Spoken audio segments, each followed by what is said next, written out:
Beralih ke sorotan lain, Saudara Komisi Pemberantasan Korupsi atau KPK menggeledah 2 rumah sekjen PDI Perjuangan Hasto Kristianto di Bekasi dan Jakarta. Dalam penggeledahan, KPK menyita buku kecil dan flash disk.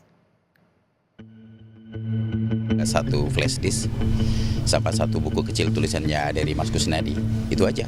Tapi bukti apa itu yang jelas belum bisa dibuka saat ini, apa yang dicari. 2 rumah sekjen PD Perjuangan Hasto Kristianto di Bekasi dan Jakarta digeledah KPK. Dalam penggeledahan, KPK menyita buku kecil dan flash disk dari kediaman Hasto. Keduanya tercatat di dalam laporan penyitaan yang diberikan penyidik KPK. Penggeledahan dilakukan atas dugaan kasus suap pergantian antar waktu atau PAW anggota DPR dan dugaan perintangan penyidikan. Ketua KPK Setio Budianto mengatakan penggeledahan yang dilakukan KPK sudah sesuai prosedur. Update penggeledahan Pak Hasto kemarin Pak, gimana Pak? Ya sesuai prosedur aja. Hasilnya nanti kan pasti dilaporkan oleh penyidik. Gitu ya. Udah ada barang bukti yang ditemuin Pak? Secara spesifik penyidik lah itu. Katanya kata PDP ada flash disk sama dokumen. Ya itu penyidik lah yang menyelesaikan nanti silakan. Baik, terima kasih ya. Menyikapi penggeledahan yang dilakukan KPK, tim hukum DPP PDI Perjuangan mengatakan apa yang dilakukan KPK tidak lepas dari aroma politisasi. Ini Pak Hasto ini bukan pejabat negara, bos. Bukan bupati, bukan gubernur, bukan menteri. Perkara ini tidak ada merugikan keuangan negara.